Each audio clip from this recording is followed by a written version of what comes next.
lot of things very safe. That's the problem. Then you can't find it.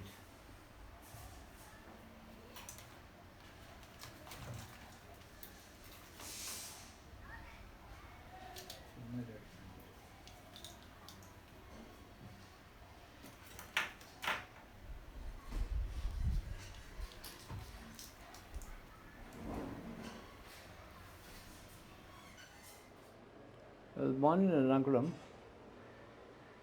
I did my first standard in Trivandrum. At that time, my father and mother were with me. Second standard, my father and mother were not with me. I stayed my mother's sister's family, husband and all that, in a place called Cherur, in a school there. Third standard, I was in the ancestral home in Guruvayur. I studied there. Fourth and fifth was in Delhi. Sixth and seventh, I was in Chavakad school. Eighth, ninth, and 10th, I was in Trichur St. Joseph's school. Those times I was my father and mother, 8th, 9th, and 10th. Then pre-degree, I was in Sri Krishna College, and again in my ancestral home. Father and mother were not there. So a lot of gaps without father and mother. That was there. I had no complaints on it. That's also interesting, actually, in the sense that you get along with all kinds of people, actually. Then, and I was happy to be on my own also. Those are the situations where you try to deal with yourself, actually, you know. And the ancestral home means there are a lot of people to control you, you know, and scold you, beat you, all that, you know. There are so many people, and even the neighbors, everybody, you know, you become a property to be scolded by everybody. So, but that was also fun, actually. No harm, actually, you know. And the pond, you know, their ancestral home pond, all the neighbors, kids, everybody will come. Sometimes a dozen kids or 20 kids all will jump in it and play and all that. You know, that's all fun. Throw stones at the mango and get and all that. Those 5 years were fun, you know, in a way. You know, you get scolded and beaten all the time, but we have our fun.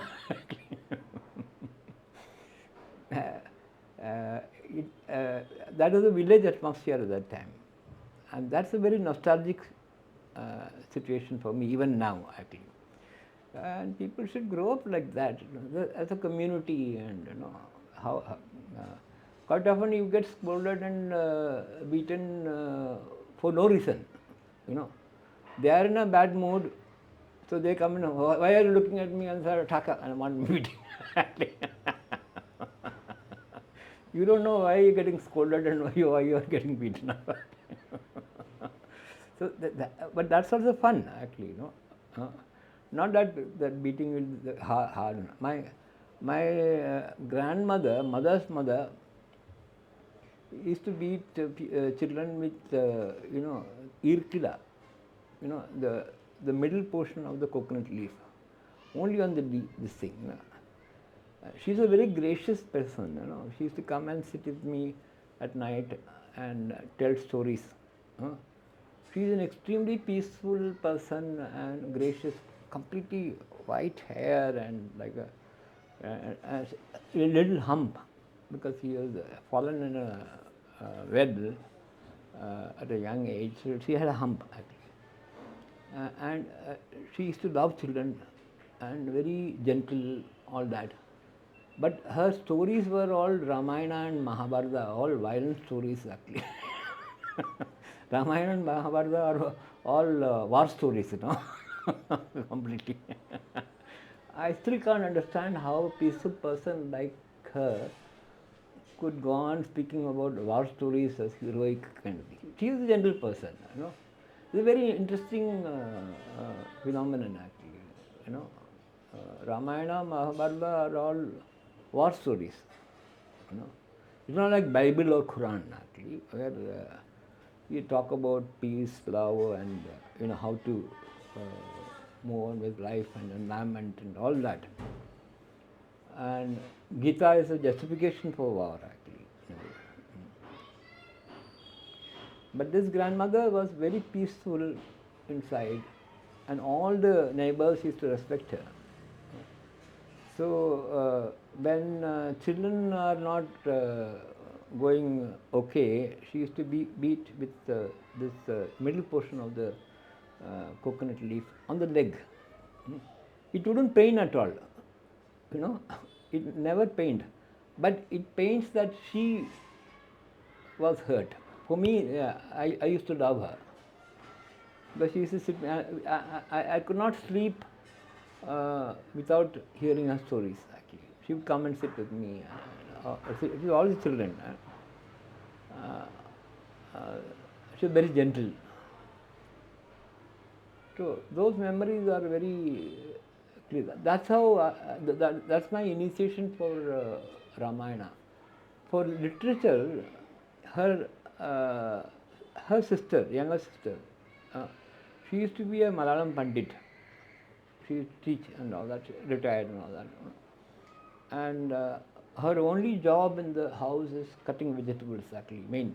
Uh, she was doing all the cutting vegetables and all that. But silently, she wouldn't talk to anybody, and she speaks in very pure Malayalam and all that.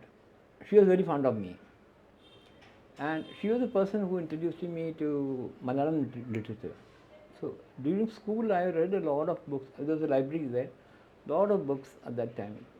I used to take books for me and her, and we used to discuss actually. And she kind of introduced me to literature,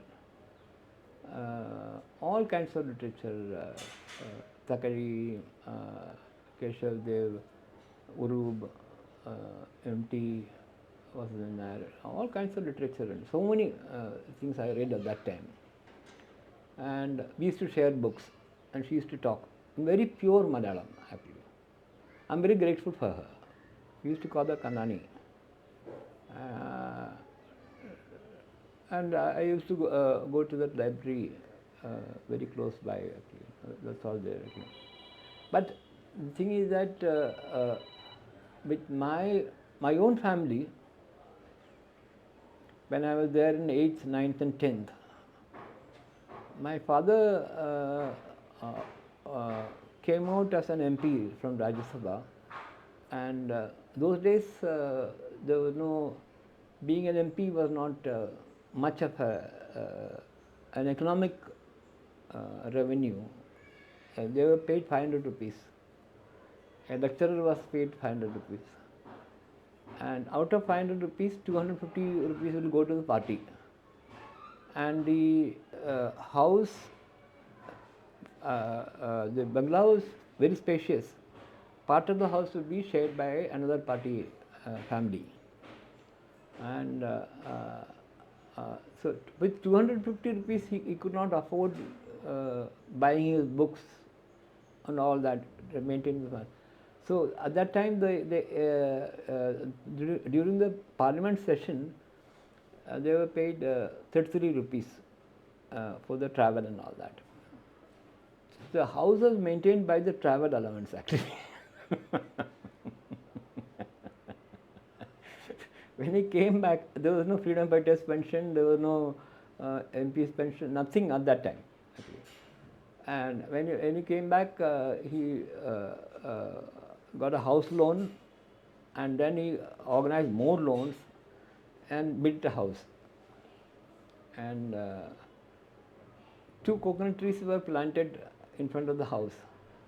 So he used to tell me that there were mango trees, everything was planted in front of the house actually.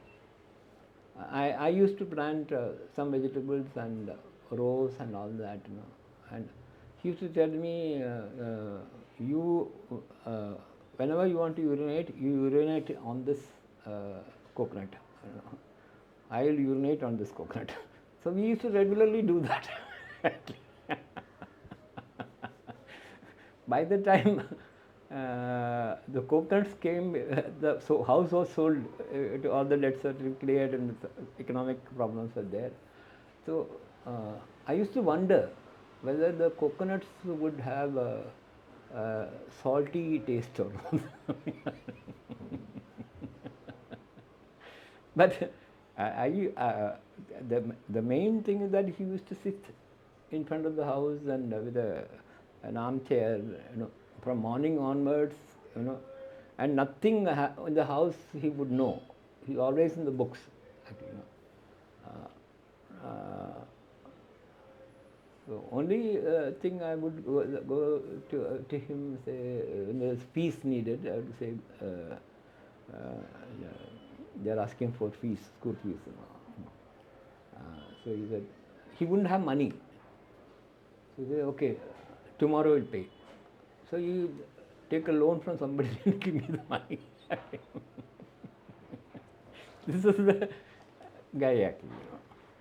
So I used to be the guy who used to buy, and it was a cycle, and I used to get all the materials, stationery, everything, and that, vegetables for that. So when the house doesn't have money, I used to know, because my mother would say, tell him that we'll pay later, and all. We'll put it like that. So that is a good training, in a way that you can understand the problems of the house, actually. The father, once he was asked to get materials and all that, he went and bought some books instead of rice. So he was on a different trip, actually.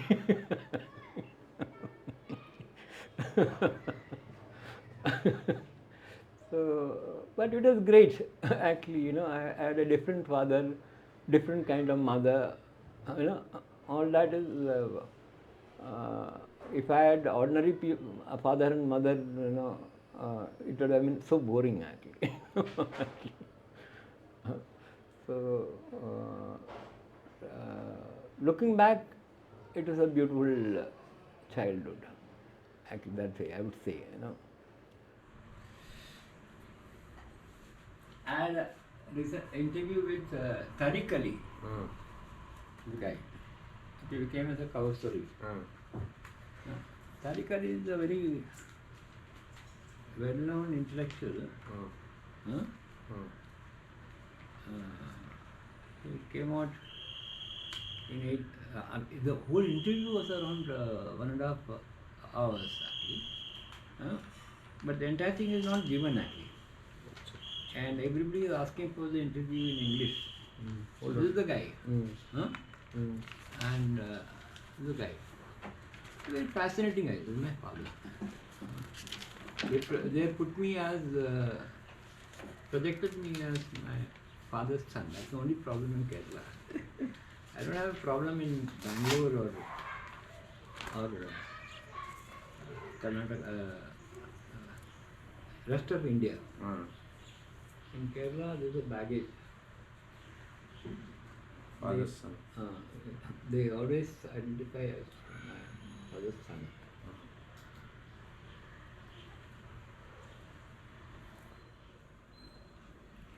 Like everybody, like you, or anybody else, we are all born as an accident. You have something like 2 crore particles of the sperm, which is of your father, and out of that, one particle moves around and enters your mother's egg. Then you are born, and I am born. If you ask the question, why this particle entered, move like this instead of like this, you cannot answer. Okay. So, but it happened. So you are born and I am born as accidents, actually. Nothing is predetermined. So once you are born, then you are so safe inside the mother's womb. Uh, but once you are coming out, you start crying, because you are not used to the air, oxygen outside and all that. That's why you're crying, actually. You don't like to breathe outside, actually. You feel breathing inside the womb, actually. Very safe. If you want to give a kick, you can give a kick inside, inside the womb. But then when you're out, you don't know how to do it. It's like coming out is a very difficult task, actually. Then you start getting adjusted to the air outside, the world outside, all that. Initially, you're not accustomed to the fresh air breath. But the whole life is from breath to breath. When you die, you gasp for a breath. Whether you commit suicide or you die in accident or natural death, you struggle for breath. But initially, you are not used to breath. So life is all between breath to breath. So this is not something uh, pre-planned, or my mother and father did not really plan to uh, bring out somebody like KP Sasi or your mother and father. It was accident. But you are here. So this life between breath to breath, it's your responsibility to make it meaningful. So you may make films, you may do music, you may write, you may do anything. But you're here on this planet, then it's your responsibility to make the life meaningful. I see it in only in those terms, actually, to make life meaningful to oneself and to others. And you can do anything on that. You can do activism, anything. But make life meaningful so long as you travel between breath to breath. I had written a poem on that long back. A lot of people liked it. You want to read that? Do you have that poem? I have to check.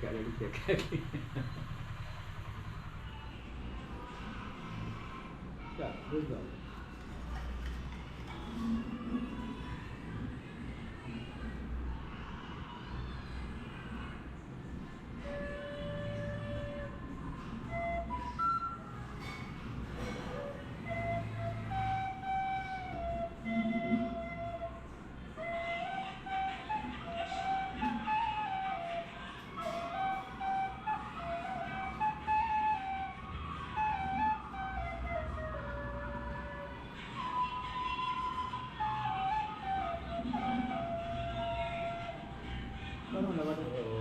साल पहले